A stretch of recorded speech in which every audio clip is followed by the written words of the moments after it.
आप यह बताते हैं डोमिसाइल क्या है। डोमिसाइल, आप तमाम आसपास के प्रदेश में डोमिसाइल नीति लागू है, लेकिन बिहार में डोमिसाइल नीति लागू नहीं है, जिसके वजह से आप दूसरे प्रदेश के लोग यहां पर आ रहे हैं। आरटी, जो भारत का संविधान राइट टू एजुकेशन एक्ट कहता है कि बच्चों को क्षेत्रीय भाषा में उसकी शिक्षा की व्यवस्था सुनिश्चित किया जाना अनिवार्य है। क्षेत्रीय भाषा क्या है?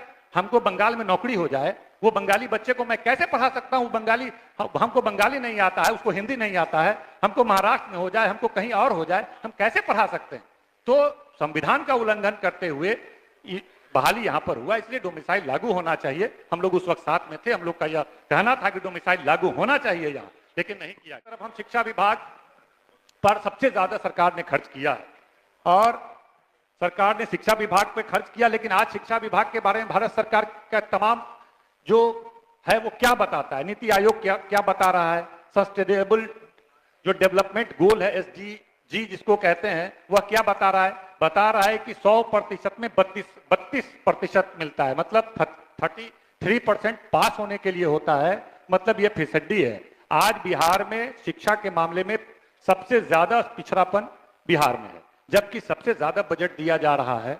तब हम नहीं बोल रहे हैं, तमाम जो क्वालिटी एजुकेशन के भी जो मानक हैं, उस मानक का भी अध्ययन करने पर वो तब उसके बाद यह तैयार होता है, तब इसकी रिपोर्ट जारी की जाती है। उस रिपोर्ट में यह है। आखिर वजह क्या है?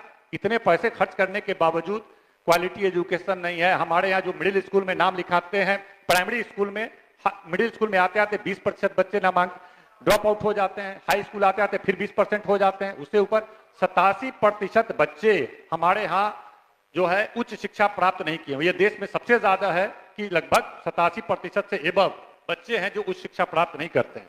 तो शिक्षकों की कमी है, कॉलेजों में जाइए कहीं आपको वैकल्टी नहीं है, और किस तरह से यहाँ पर व्यवस्था चल रहा है।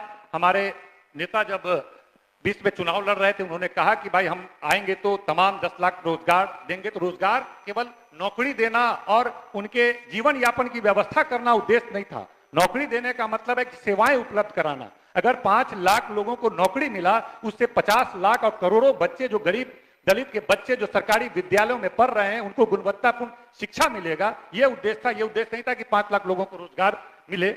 और हम ये देख रहे थे कि लगातार जो शिक्षक हैं वो आवाज उठाते थे कि हमको नियोजित शिक्षक हमको परमानेंट किया जाए। मुझे याद है कि उस वक्त के उप मुख्यमंत्री बोलते थे कि धरती पे भगवान भी उतर जाए तो नियोजित शिक्षकों को परमानेंट नहीं किया जा सकता है। लेकिन एक युवा नेता ने बोला था हमारी सरकार बनेगी और हम तमाम नियोजित शिक्षकों को परमानेंट करेंगे। आज 1 साल पूर्ते पूर्ते, 1.5 साल पूर्ते पूर्ते बिहार के तमाम नियोजित परमानेंट हुए।